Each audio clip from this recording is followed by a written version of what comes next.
Winter gardens in Zone 8, particularly in Texas, thrive from plants that can handle mild winters and occasional frosts while offering color, texture, and interest throughout the entire season. Let's talk about some hardy plants that are beautiful for a winter garden in Zone 8.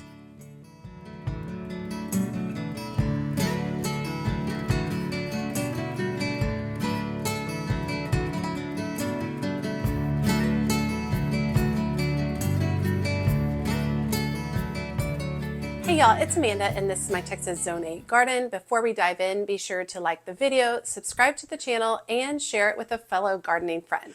Okay, so today what we're going to be talking about is we're going to be focusing on 10 hardy plants for a beautiful winter garden in Zone 8, Texas, my area. And I have some of these plants and then the rest of them are on my list of things that I would like to add to my winter garden over time. Now, a couple of things that I really tried to consider with this list of plants. I needed some color. I really needed to have some color involved. I needed some interesting texture, something that would stand out a little bit. It needed to be hardy for my particular zone, Zone 8, up here in the North Texas area. And I wanted something that wasn't going to be like typical stuff that you're going to see other places. I was laughing because I originally wanted to shoot this video partially outside on my front porch. Y'all, it's like 32 degrees out there. We finally are getting our cold weather here in the Texas area. So I had to come inside and I'm kind of a little disappointed because I had this vision of me just cuddled up on my front porch getting ready to make this video. But here we are because it's bitter and the wind is like 40 miles an hour out there. It's craziness. Okay, so let's talk about some hardy options for creating a vibrant winter garden. Number one on my list is hellebore.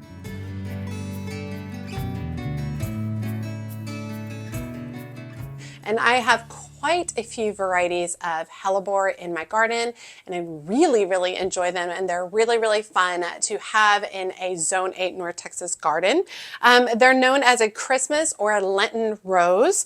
They're a winter garden staple that produce delicate nodding blooms, and when I say nodding I mean like they're kind of turned down a little bit in shades of white, pink, purple, yellows, reds, burgundies, so many different varieties of colors from late winter to early spring. And they're perennial in zones 3 through 9, evergreen in my particular area. They do require some shade in the afternoons, especially during the summertime. So all of mine are planted in locations either in the shade garden or in my front north-facing garden, where as plants grow up throughout the spring, this summer, they end up growing over the hellebore and shading it from the summer heat and sun. They also are considered toxic to dogs and cats, so if that's a concern for you, you need to be paying attention for that. My dogs don't mess with them, and they're excellent as a cut flower. The foliage interest, ground cover, winter interest, they're just very interesting blooms. Now, I don't cut them for flowers very often. I wish I did. I wish I would remember. I think I get distracted by other stuff.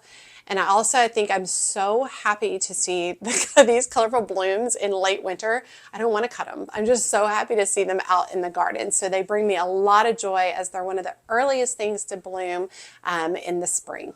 Or late winter, technically. Now, I do think hellebore is a little bit more of an expensive plant. It's definitely an investment plant and something that I think you can kind of build a collection over time. I think I have 5 or 6 different varieties in my garden that I built over the last 7 to 8 years.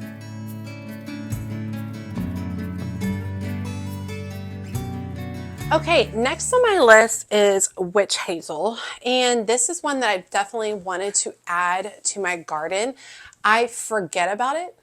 So I forget about it until I see it blooming in late winter, early spring at the nurseries. And then I'm like, oh, but I've got so many other things on my plate at that point that I don't end up investing in it. And I go through this vicious cycle over and over again. But it offers a fragrant, spidery flowers in yellows, oranges, and reds on bare branches during the winter. So you have a bare branch with beautiful bright colored blooms on it. It's a deciduous shrub or small tree kind of consideration depending on how you prune it. Drought tolerant once established and adds a pop of unexpected color in the landscape. I would describe it as more of a background flower, more of a background shrub. It's not something that you would typically have towards the front of your borders. But I think it's really fun if it's planted towards the back, and then you have that fun pop of color that's unexpected. The leaves are oval and turn a bright yellow in the fall, so you do get some good interest from it in a different season. It prefers moist, well-draining, slightly acidic soil. So for me, planting in my area, I have a lot of clay in my soil. I would need to add a soil acidifier when I ended up planting it, plus a good amount of compost. It can tolerate shade, but prefers full sun. The flowers are going to be way better blooming if it's receiving full sun. It will have a lot less blooms if it's in the shade. It's hardy zones 3 through 8. Heat tolerant variety for my particular area is called Diane, and that one can be grown in zones 5 through 9. So Diane is the particular variety that I would be looking for, especially regarding my hot summers that just keep getting hotter and hotter as we go along. I also love the idea of witch hazel as something that can be added to flower arrangements that's unusual and different. Blooming branches. I love blooming branches in floral arranging, and they are a very expensive thing if you were to purchase it at a store or if you were going to order it from a florist. So being able to pull some of that from my own garden would be amazing.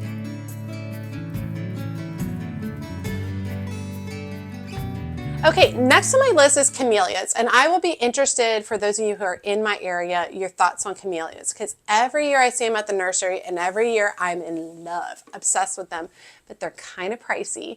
And I've heard that a lot of the ones that I'm seeing in the nursery are blooming, those are coming straight out of a greenhouse, and that because of our inconsistent weather here in the North Texas area, that the camellias don't typically rebloom. So I've been hesitant to invest, but I really want to. I just want to see what other people in the area think. So camellias bloom in late fall and winter with large rose-like flowers in shades of pink, red, and white. They are stunning, and they typically bloom in a way that you can see their yellow centers, which is beautiful. They prefer acidic, well-draining soil, partial shade, and glossy evergreen leaves. They'll have glossy evergreen leaves year-round, which is really great. Partial shade, I think that for the North Texas area, I would have them sun in the morning and shade all afternoon. I wouldn't do that flipped because our afternoon shade is so brutal. Our afternoon sun is so brutal. They're hardy in zones 7 to 10, but some varieties can be grown in zone 6, so you would have to research to confirm that. Should be protected from cold, dry winds that damage buds and flowers from direct afternoon sun. So they need partial shade. So we would do sun in the morning, partial shade in the afternoon, but then I would still have to have them in a location where I could protect them from extreme dry winds, which is definitely something that we experience here, whether it's hot or cold outside.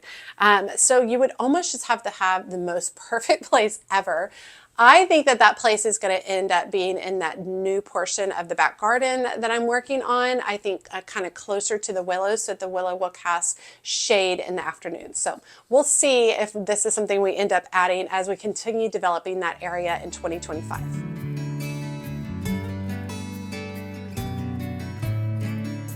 Okay, number 4 on my list is a little boring, but I still stinking love it. It's Evergreen Hollies, or Ilex, and I love Ilex branches. I love the red or white berries that it can produce, and I just think they're so cool to look at. Varieties that work well in this area are American Holly or Nellie R. Stevens Holly. They offer glossy green foliage and bright red berries through the winter. And typically you have to, for Ilex, you have to have a female plant and a male plant in order to be able to produce berries. So that's definitely something to consider.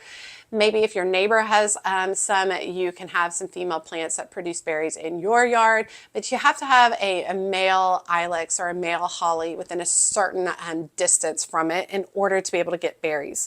Now, they are hardy in zones 3 through 11, can get quite large if they end up liking their conditions. So they're definitely something that you'd want to prune on and really keep shape shaped in order to maintain it from getting out of control. It's available in a variety of colors and shapes. I've seen them in topiaries too, which are absolutely beautiful. And they may have sharp spines on the leaves, which is something to really consider. I wouldn't mind the spines because I think it would look very cool in flower arrangements. Female holly produces berries, which are a good source of food for wildlife. However, I had heard some people talk about how they can be considered invasive if those seeds get spread all over your area. They prefer full sun, but some varieties can tolerate a little bit of partial shade. And some varieties like English holly can become invasive, like we were just talking about. And American holly has a high flammability rating. So the English holly is the one, those berries, if wildlife eats those berries and then basically poops them out all over the place, you're going to get holly growing everywhere. And then the American holly, you don't want to have that really close to a house because it is highly flammable from all the oils that's in it. And we don't want that close to a house in case you do have a fire or any kind of issues. So definitely some things to consider on that. But I love the idea of the red berries, and I love the idea of having holly for floral arrangements. And this is on my list. Do I think it's something I'm going to add anytime soon? Potentially not. But since I am exploring so much in the backyard, I really want to add some different things that I don't have available in the garden. And this would be a really great off-season thing for me to have for arranging.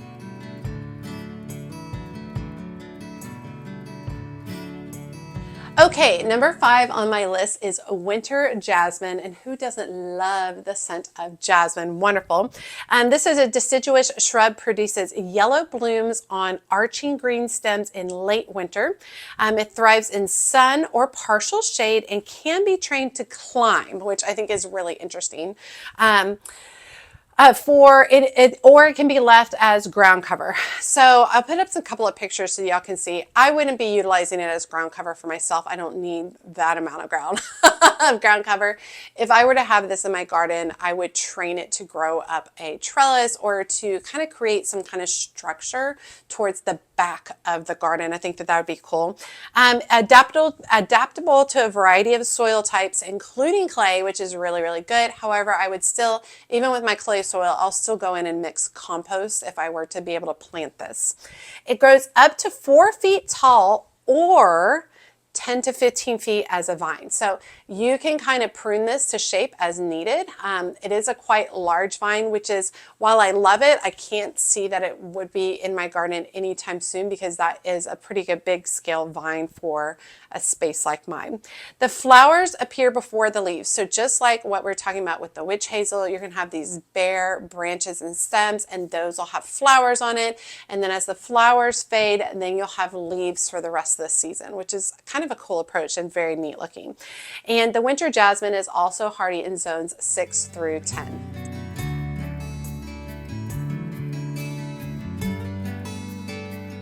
Okay, number 6 on my list is ornamental kale and cabbage, which I do have in my garden, and I enjoy adding them to my garden every year. They stand up really well to really extreme temps, dry winds, ice, snow. They do really great in my particular area.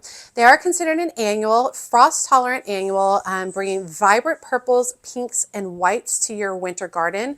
They have a ton of texture, which is very cool and beautiful. I've put them in as borders, and I've also utilized them in containers, which is great. Perfect for borders, containers, or filling gaps, which is also really great because you can get some really big ones that'll fill a lot of space. Technically edible, but grown for decorative value. So I've never tried utilizing the ornamental kale or cabbage for any kind of edibility. But I do like that their leaves come in a ton of different shapes. So they don't just have one type. Some of them almost look lacy in shape. Some of them can be a little more sporadic and all over the place. Some of them can be more rounded flower shape. So it's really kind of fun to layer some of those textures. They tend to be anywhere from 12 to 18 inches tall, and they can survive down to 20 degrees Fahrenheit. So if I'm going to get some really dramatic temps, which I don't typically get anything below 20 degrees. If I'm going to get really dramatic temps though, I will go out and put some frost covers on them. And remember, frost covers are only going to give you a degree or a degree and a half per layer. Now they do prefer full sun to partial shade. If they end up being in full sun, I think they bolt very quickly in the spring for my North Texas area. And when they bolt, they send up a shoot that has a spray of yellow flowers. You can try to collect the seeds at that time. I actually think the yellow flowers end up looking very cool and very interesting. I do feel like they need a little bit of maintenance because they continually grow up, and their leaves that are at the bottom will yellow and die off. So removing that leaves down low kind of helps them keep a little bit cleaned up. So I do require a little bit of maintenance, but they are add a lot of color and a lot of beautiful texture for inexpensive during the winter time here in North Texas, Zone 8.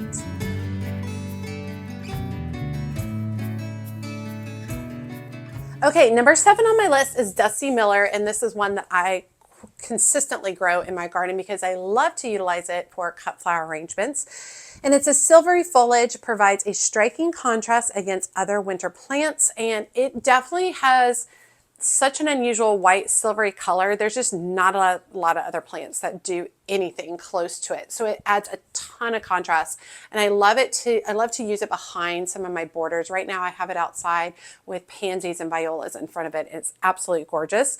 Drought tolerant perennial, thrives in sunny spots and pairs beautifully with flowering plants like violas, like I just said.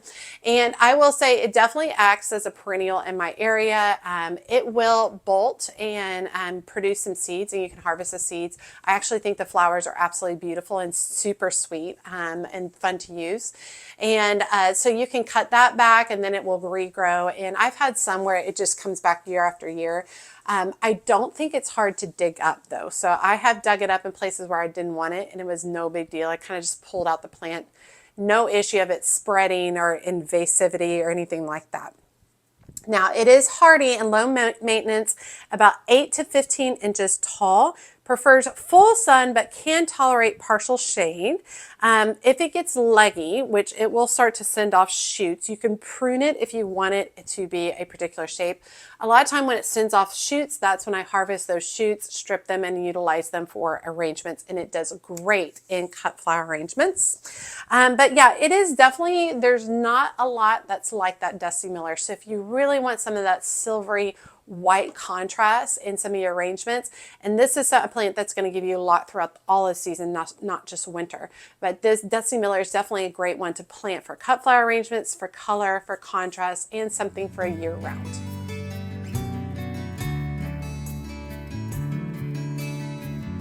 Okay, number 8 on my list is Texas Mountain Laurel. And I take this as a grain of salt. I want it so bad, but it only gives you interest for a very short amount of time.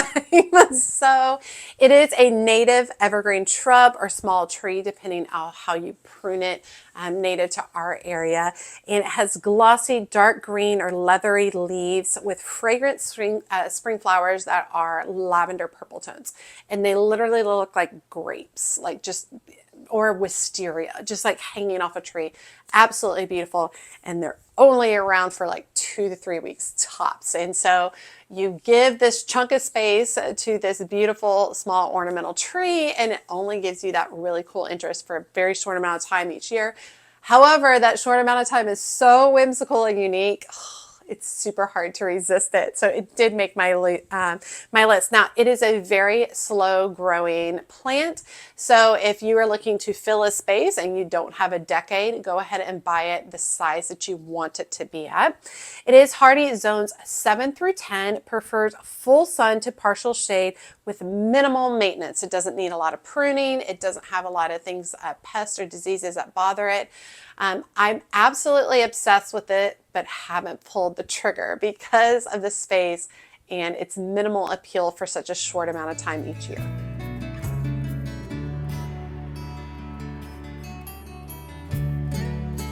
Okay, number 9 on my list is rosemary, and I think a lot of people don't think about this as a cold hardy plant. I actually just picked up a rosemary topiary from Home Depot because all of them are like 50% off right now after the holidays. So I went ahead and picked it up. I'm not going to plant it right now. It's tucked away in a greenhouse. I'm going to plant it out probably in a couple of weeks once we get past this crazy cold time. It's going to end up being a container plant. And rosemary is a hardy evergreen shrub with aromatic needle-like foliage. It obviously has a culinary use and a lot of ornamental value as it adds a lot of texture and interest to a space. Because you can keep a rosemary trained like in a beautiful topiary, but you can also let it just grow wild and it will just grow all over the place. And it adds a lot of interesting texture. The leaves are dark green on top with a silvery underlay, so if there's wind or movement, it kind of looks and changes its texture and color as it goes. And it does have tiny, delicate blooms that tend to be the white to lavender, but they're so tiny and almost obsolete that they really don't make that much of a difference. Now, rosemary can grow anywhere from 2 to 6 feet tall. It tolerates light frost and down to 20 degrees Fahrenheit. So in my area, if I'm going to have consistent freezing temps, and when I say consistent freezing temps, I mean not getting above freezing for multiple days. Typically, I'll go throw some frost cloth over my rosemary because I think that helps it out a lot. If it gets iced on, it's not going to do well. Right. I've definitely had some where it got iced and like half the plant died, and I was able to like resuscitate half the plant. But yeah, if you're going to get any ice like we do in the North Texas area, and I'm not saying snow, I mean ice, and those who live in North Texas, you know what I'm saying, then you definitely want to make sure that that is covered. You can put a bucket over it if it's still small, or you can layer it with several layers of frost cloth. It is very drought tolerant and it likes full sun. You can prune it to shape, and it needs minimal fertilizing. It actually doesn't like fertilizing at all. The soil also needs to be pretty well draining, as rosemary is more of a Mediterranean plant. So make sure that if you have clay soil, you're digging up that clay and you're adding in some amendments in order to loosen it up and create better draining soil. Now, rosemary is also excellent as a cut flower in arrangements. I love doing that. You can also dry it and utilize it for scents in your house. You can also dry it and utilize it for culinary purposes. I mean, there's a lot of different ways to use rosemary. Absolutely love it. Excited to add it to my garden.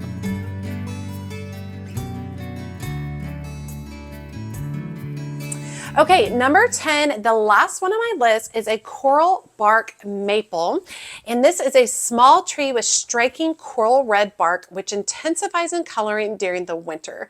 It's very unusual, and it goes back to the, what we're talking about, like with the witch hazel and with the winter jasmine, about how it produces color on its branches, which I think is very, very cool.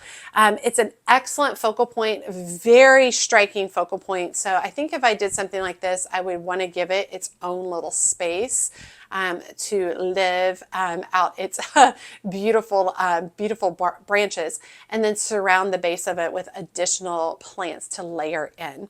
It has bright green yellow leaves in spring that all turn to golden orange in the fall. So even though we're talking about it for winter interest, it's not just a winter plant. You are going to see it for multiple seasons throughout the year, which is great. It gets 15 to 25 feet tall with upright vase shape and more rounded with age. However, you can prune it. So you can prune it to shape and you can keep it from getting that large. However, that is its final size. It grows well in zones 5 through 8, partial shade to dappled sun. So it is smaller, so it'd be beautiful tucked under something like a beautiful willow tree would be really great. And it needs protection from the afternoon sun, especially in the North Texas area. So wherever you plant it, make sure that it is getting shade cast on it as we go into those really, really hot months during the year, July, August, September for us.